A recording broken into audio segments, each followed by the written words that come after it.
What's up, guys? As you can see, I'm back home. This is the final recap from the tournament. This is round 9. I played this last night. I was too tired and didn't recap it then, obviously, so I'm doing it today. So I'll recap this game, and then I'll talk about kind of final thoughts and lessons learned and things like that from the tournament. So we'll do that at the end. But first, let's go ahead and look at this game. So I had 3 points because I had the bye from round 8.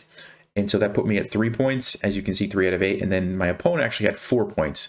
And so this happens a lot of times in tournaments when there's an odd number of players with, let's say, 4 points and an odd number of players with 3 points. They'll take the highest rated person with 3 and you'll play against the lowest rated person with 4. And so that's not really great for me because I'm playing against a low rated guy who's playing well, right? Because he has more points than I do. So anyway, 1736, Andrew Shattuck. And here we go. So we had another Caro-kann, and I said, you know what, let's go ahead and just do the same thing. If he plays the exact same line, at least I had looked at it from the previous game, so I knew, a little bit more than I did before. So I'm like, okay, and I've already kind of thought about this, so I don't have to really think here. And he does go for the Queen C7 line. So this is the line, if you remember from the last Caro-kann video, when I played the move that I did, I was expecting it to be against this, and the other guy had actually played knight f6, so it was a little bit different. But here I'm like, okay, this is the line. I know this, knight e2, bishop g4, castles, e6, and queen e1. Okay, so this is the idea. You want to get out of the pin, and then you can use your knight later to capture that bishop, like after you play f3. So normally, like the line that I had kind of expected was bishop to d6. And bishop to d6 threatens a pawn, but it's actually, there's a little trap here. You can still play f3. And if they take the pawn, you can just slide your king over, and black still has to move this bishop. And whenever it goes back, this bishop actually gets trapped. So there's a couple ways you can do it. One is like queen h4, or you can also just play g3 and the bishop is trapped that way. So black actually loses a piece if they take the pawn. So I knew that, and I was expecting something like bishop d6 or maybe knight f6. He played bishop h5, and, I didn't really understand the point, except that he wants to go back to g6 right away, which actually doesn't make sense, because one of the problems, for example, if bishop d6, f3, bishop goes back, queen h4, and now bishop g6, the whole point of this line is that you can take it, and black can't recapture with the pawn because the rook is hanging. So they have to take this way, which is really bad because this pawn is super weak, and you can just pile up and get a really nice position. So, going immediately back to h5 actually does make a lot of sense. And what I should have done was play knight f4. I should have played this move. And now when he goes back, at least I get the bishop. I get to keep the bishop, right? What I did in the game instead, because I don't know why, but I just played f3. I was like, I'm just going to keep doing the same plan. Now he goes bishop g6, and I have to trade it for the bishop. Like, I can't avoid this bishop trade. I mean, I guess I could if I go here, but that's really bad. So instead of getting the bishop with my knight, now it's going to be just bishop for bishop, which is not as good at all. And also he has this annoying, like, almost checkmate threat on h2 now. So this is not how the game was supposed to start. This is actually a significant mistake here. If I play knight f4, I have a nice advantage. Engine says like half of a pawn advantage. By playing f3, now black has like half of a pawn advantage. So it's kind of like a pawn, when you think about it that way. Anyway, I played bishop f4 to obviously stop this. Bishop d6, queen g3, and we traded these guys off. Okay. Knight here is a very good move. He's developing, but he's also threatening to potentially go knight to f5. And I saw this. It gets pretty tricky, gets a little tactical, and I thought rook to e1 was a nice way to stop this. And this was my plan. On knight f5, I was going to capture on d5, creating this attack on the queen, and the pawn is pinned. And so I was thinking, okay, one option is he takes with the knight, but then he loses because I take here with check. And then after the king moves, I can just like take the rook, and I'm winning. So that's one thing. And then the other thing, if he takes here with the queen, well, then I was just going to take back. And if like knight takes, just play like king f2. Or no, actually here I have the fork, so he can't take that. So he has to like deal with this. Let's just say, I don't know, rook c8 or something. And now I can move my knight or defend this or do whatever. So that looked pretty good to me. And this is not what happened in the game, by the way. But it turns out that I missed a move here. And if you guys want to pause, this is a good learning opportunity. What can black play that wins the game? And I completely missed this idea. But I'll see if you can see it. All right, well, if you had a chance to look at that, there are actually a couple of moves, but the main one is queen to a5. And the point here is that my queen is still being attacked by this knight. I have to deal with this. And then the other point is my knight is about to get captured by the queen, and I can't save it because my queen can't go anywhere that defends the knight. So I have to, like, let's say retreat the queen, and I just lose my knight. So he's creating a double attack in kind of a unique way by saving the queen from my threat and creating the double attack on these two pieces. Really nice move, totally missed it, and I would have just been losing the game if that happened, right? But opponent obviously did not see that either because he played rook c8, you know, defending the queen and kind of dealing with my threat a different way. So dodged a bullet there. Knight to d2, b5, and this is what is called a minority attack. So when you have two pawns like this against these four, this is very common in like Queen's Gambit types of games. Minority attack, you basically push the pawns forward and you try to trade one here to create a weakness on this c3 square. And then you just kind of pile up and try to win a pawn. So I knew he was going to do that. And then, you know, when you're playing against a minority attack, you have two options. You can counterattack either like in the center or on the king side, or you can try to maneuver your pieces around and deal with the minority attack. So I went here. I wanted to go ahead and trade the queens just because I felt like this was kind of an annoying sort of threat here. If I ever like try to move my queen, my knight might be hanging. There's also the you know, the attack on h2. It just didn't seem like I was getting any benefit from leaving that there. So I went ahead and traded. He played a5, so he's just continuing with the minority attack, planning on playing b4 at some point. I played knight c5, so I noticed that this was a nice hole for my knight. It's going to be pretty difficult for black to get rid of that knight. And even if they do push here and create a backward pawn, my knight's blocking the rooks. So I'm like, okay, that's probably pretty good. Castles, I played a4, king f2, rook here, and then rook h1. Now at this point in the game, rook h1 was a really bad move. And, you know, I got to be honest with you guys, I was really tired going into this game. The tournament kind of wore me out mentally. Like, just I'm not used to playing so many hours of chess for, you know, day after day. And when you're mentally tired, you kind of make poor decisions. And this was a really poor decision. Rook to h1, it does have an idea behind it. Okay, my idea was I was going to bring it up here, bring this rook over, and maybe make a checkmate threat or try to come down here and start taking these pawns. The problem is that's 1, 2, 3 moves to create the checkmate threat, and it's actually really easy for black to deal with it.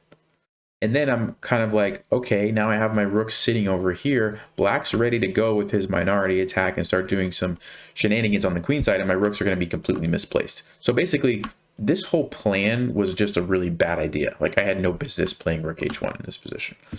But like I said, when you're tired, you justify things and you just make poor decisions. That's what this was a poor decision. So he just goes on with his business. Good move. And now I played f4 because now I kind of realized, like, okay, let's say I do play rook h3. He's just going to move his king over. And if I go here, or even like, let's just say I throw in this check, he can just block. And I still feel like I don't even know like what my rook is doing here. Like, his king's going to be able to move. It's not like I'm even doing anything. And now I feel like my rook is potentially misplaced. So I didn't like that. And I decided, you know what? I don't think that's actually the right plan anymore. Sorry. So I played f4. I didn't want to let him play e5. And so I thought f4 was good. Also, my knight can hop in now. And so, yeah, f4, knight goes back. Captured here. Put my knight here. Just to kind of defend everything, and it seemed like this was going to be a weakness, so I wanted to blockade it. I was thinking about maybe a5 or k4 to try to attack this pawn. And he goes here, and I realized here what his plan was. He wanted to take this pawn, and after I recapture, then he's going to take here, so he's just going to win a pawn. But I can deal with that with my rook, so now I can take with the rook, and it leaves my knight defended.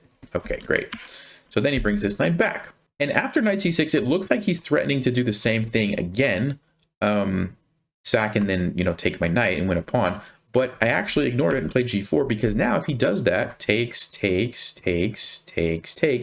yes, he won the pawn, but now it's my turn. I can take this pawn and I end up with 2 connected passed pawns which are much better and easier to kind of make threats with than just one pass pawn like he has here, right? So it seemed like this was going to be pretty tough for black to stop. Also, his king is way far away, has quite a few moves to go to come over to help. My king is well positioned to kind of stop his pawns. So seemed like it was going to be a nice position for me if he did go for that. So I just played g4 to go ahead and like force the issue there. So a good move on his part, knight d6. He just doesn't do that, and his plan is to come either here or here with the knight, but both very nice squares for the knight.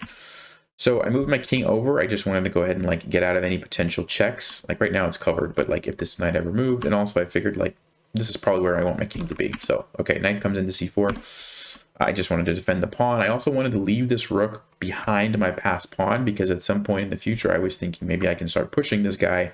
I want the rook to support it. Okay, knight a5, good move. He's blockading everything and kind of making it a little difficult to make progress. So I traded there and played b3. I thought that this was like a nice setup because the knight defends the pawn defends the pawn, you know, and this everything looks defended.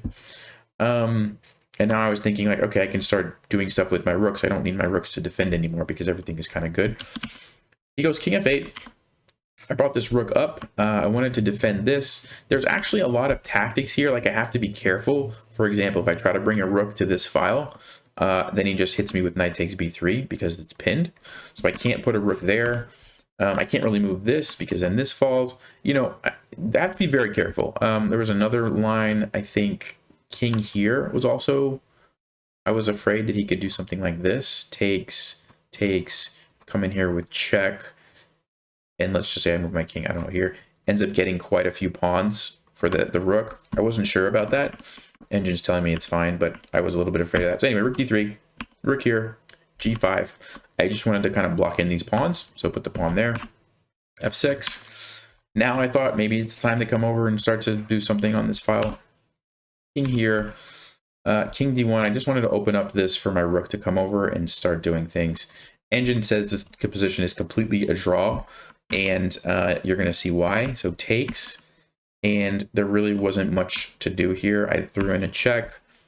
I was thinking about going here and trying to pin him, but I think he can just, let's see, what was the line I was looking at here? There was some line.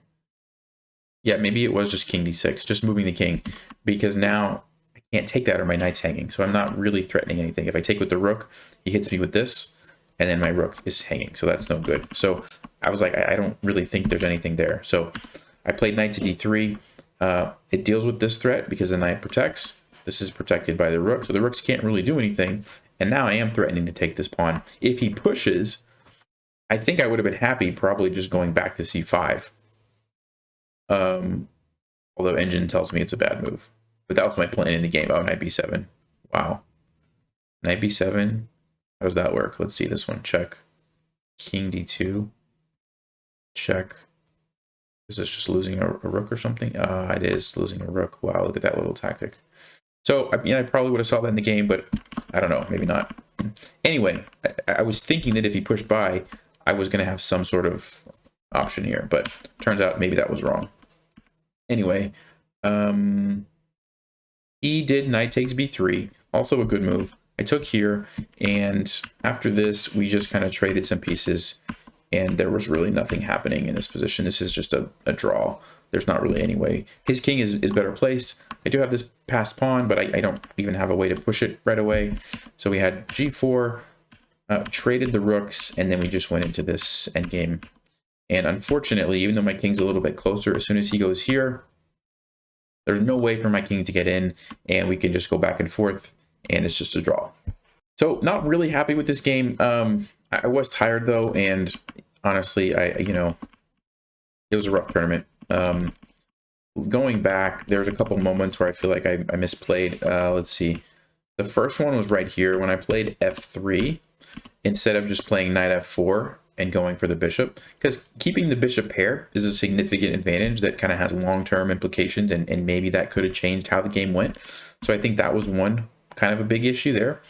And then I'm a little bit disappointed right here. If he would have played knight f5, I completely missed this idea of just moving the queen. which again, very, very similar to the mistakes that I made in the other games, right? Like a tactical thing where I'm calculating a line and I just completely miss an idea. Just completely miss it, right? That is bad. So I'm not happy about that. But that's just kind of confirms that's where I need to focus on tactics and not making mistakes. I need to focus on my accuracy. And then after that, honestly, sorry, that's not what happened in the game. After that, I don't really feel bad about the rest of the game. Everything else, I mean, there wasn't much that was going to happen here. This was just pretty much going to be a draw regardless. So just those two issues, I think. Guy played well. I am going to lose a ton of points from this tournament, like a ton. Yeah, it'll be interesting. I'll update you guys when I get the results from that. I don't think it's out yet, but I would not be surprised if I lose over 50 points from this one tournament. I had a lot of bad results against low-rated players, and that's what happens. You lose points. So, yeah, that being said, I don't think it was a failed experiment. I think I learned some valuable things, and I know what I need to focus on going forward. The tactics, specifically the accuracy when I'm calculating and not missing those ideas, right? So if I can get better at that, I think that's going to be my biggest weakness right now. So anyway, I really do appreciate everyone who's given me lots of support, encouraging comments, kind words. You guys have been great, and I really do appreciate it. You know, it's kind of like, I don't even know, am I wasting my time making these videos? And so to hear people say like, no, we like hearing the thought process and we're learning stuff, and this is more interesting than the World Championship matches, means a lot. So appreciate you guys. And I will probably be doing some recaps from the World Championship here soon. I had to get this tournament out of the way, but you can be on the lookout for some of those pretty soon. So anyway, thank you guys. Stay sharp, play smart, take care.